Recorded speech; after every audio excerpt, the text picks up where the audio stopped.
അടിപൊളി നല്ല നാരങ്ങ അച്ചാറാണ് ഇവിടെ തയ്യാറാക്കുന്നത്.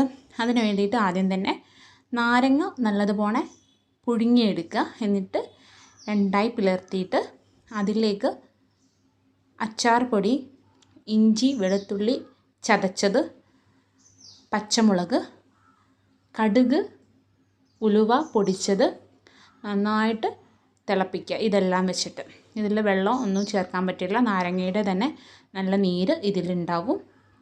എന്നിട്ട് നന്നായിട്ട് ഇളക്കി യോജിപ്പിക്കുക. നല്ലതായിട്ട് തിള വരുമ്പം അതിലേക്ക് നമുക്ക് എന്തെങ്കിലും കുറവുകളുണ്ടെങ്കിൽ, ഉപ്പിൻ്റെ കുറവോ എന്തെങ്കിലും ഉണ്ടെങ്കിൽ നമുക്ക് ഇപ്പം തന്നെ ഇടാവുന്നതാണ്.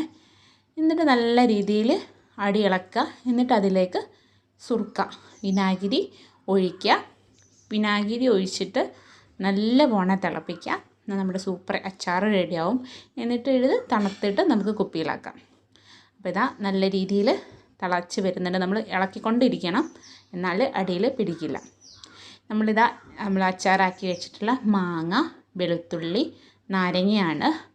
ഇത് നമ്മൾ മുന്നേ ഉണ്ടാക്കി വെച്ചിട്ടുള്ളതാണ്. നമ്മളിപ്പോൾ ഉണ്ടാക്കി വെച്ചത് നമ്മൾ ചൂടാറാൻ വേണ്ടിയിട്ട് വെച്ചതാണ്. അപ്പോൾ നിങ്ങൾക്ക് ഇത് ഇഷ്ടമായെന്ന് വിചാരിക്കുന്നു. Thank you.